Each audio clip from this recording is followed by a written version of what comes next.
started about 20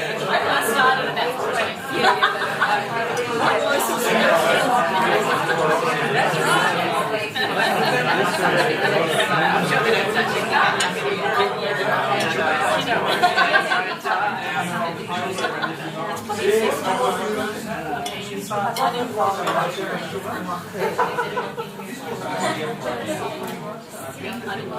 Oh, it's not new. It's not new. Yeah, it's not new. What I was going to say is I'd rather...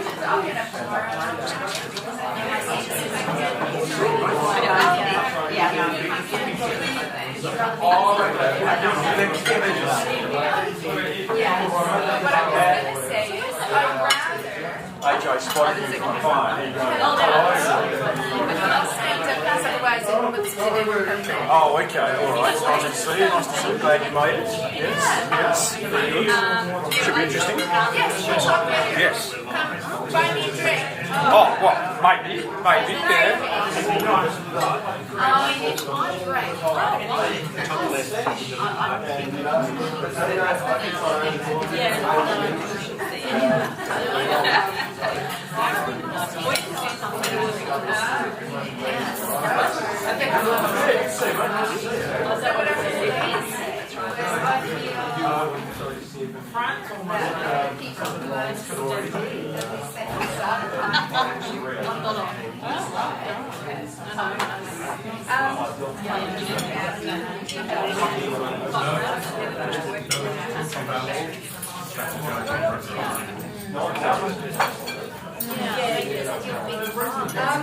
Welcome everyone to another Politics in the Pub. It's 6:15 and we said we kick off at 6:15, so hopefully everybody's ready to get going.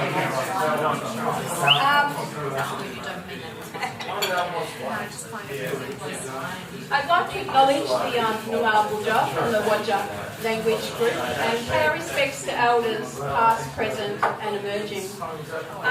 Tonight we've got a panel of speakers who are all involved in the union movement. They've got a lot of things in common. They all went to the ACTU NextGen Conference, which just happened recently. And at that conference there was a campaign launched, which is going to be a very important campaign for workers in this country, a Change the Rules campaign. And I think all three will probably have something to say about that, and probably a bit about the Fair Work Act, or really it would be better described as the Unfair for Workers Act. So I'll hand over to our first speaker, Meredith Hammat, who's the Secretary of UnionsWA.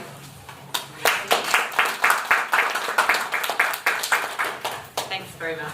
I might sit down. Is that? That's fine. Yeah, sit down.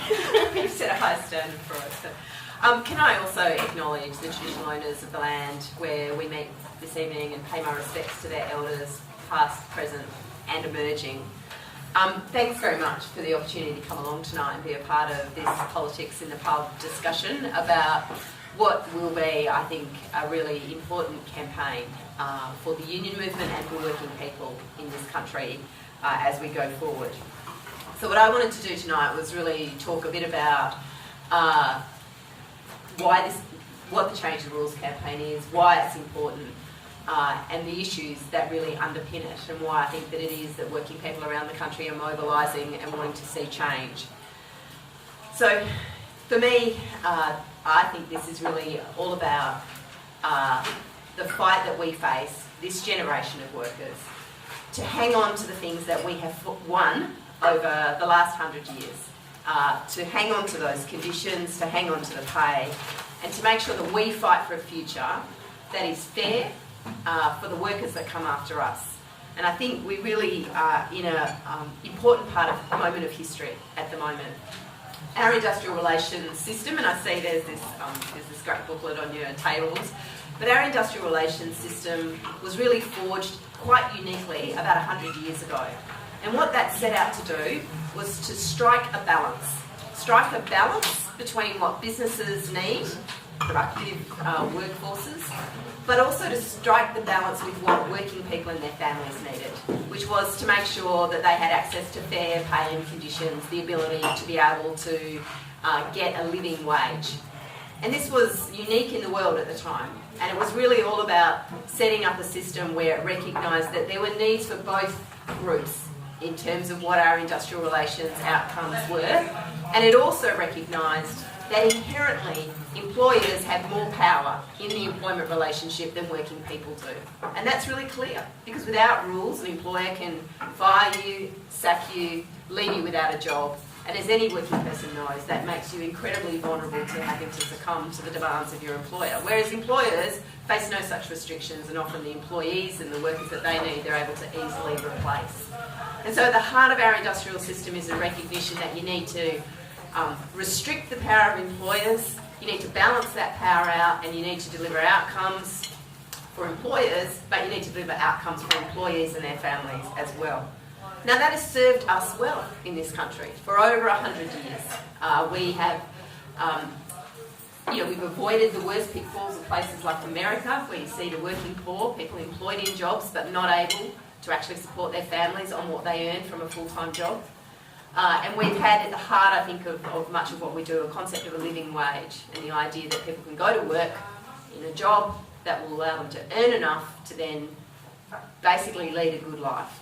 Buy a home, have a family, put food on the table, raise their kids, which I think is at the heart of what every Australian worker yearns for. That's a good life, I think, for many people. But we are now in a situation where I think those things are incredibly at risk. And many of you in this room will know that as well. Inequality is at a 70-year high in this country. It is growing. We know that our jobs have been casualised, they've been outsourced, they've been offshored, they've been made temporary, contract, but permanent jobs, which was a feature again for over 100 years of our system, are now about 40% of the workforce are on some form of insecure employment. Shame, exactly. Wage growth is flatlining. And we're not the only ones worried about that, of course. The Reserve Bank Governor also, and many others, think that's a problem. But wage growth, which is, has been steady over a long period of time, is now at historic lows. It's at the lowest level since records have been kept. And as I say, that's got consequences not just for those families, those workers and their families who are trying to keep up with the cost of living. It's got consequences for our economy as well. And what we're seeing now is that it's not been enough for employers to try and stop wages growth. They're actually now wanting to reduce wages. And that's why we've seen in WA in particular, but right around Australia, we've seen it at Griffin Coal, we've seen it at Murdoch University, employers cancelling collective agreements and effectively cutting the wages of their employees by up to 40%. So these are significant amounts of reductions that people are experiencing. And so while all this is going on, of course, the rich are getting richer. Inequality is growing. And what we know, of course, is that in WA, despite years of a mining boom, the majority of people in this state would not reflect that they are materially better off at the end of that. And in fact, for many people, it simply means their property prices went up, they're paying bigger mortgages, the roads got congested, but no one would look around them and say that the wealth generated by that once-in-a-lifetime boom has been shared equally amongst the many people at this stage. We know trickle-down economics doesn't work. I think for the last 30 years, that's been the article of faith, certainly from conservative governments, but also others, that if we make tax cuts for the rich, if we make it easier for business, that wealth will trickle down to everyone and we'll all get richer as a consequence. Well, there are not many people who believe that anymore because there's really no evidence that that's been happening.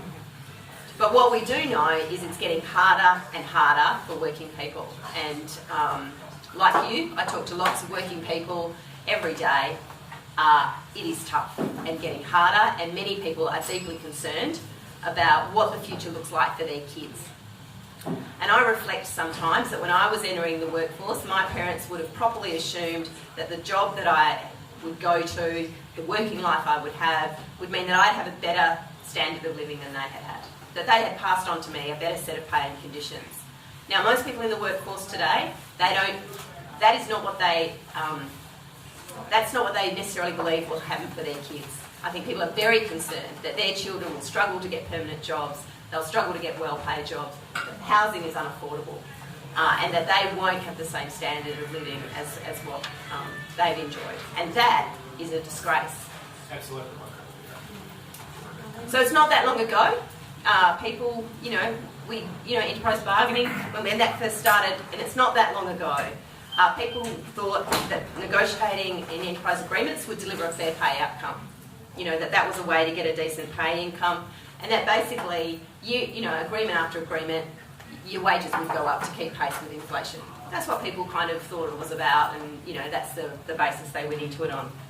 And it's not that long ago that people have sat down to bargain with their employer, and they would have assumed that the conditions they'd negotiated and won would still be there, and they would be negotiating for improvements in their pay and conditions.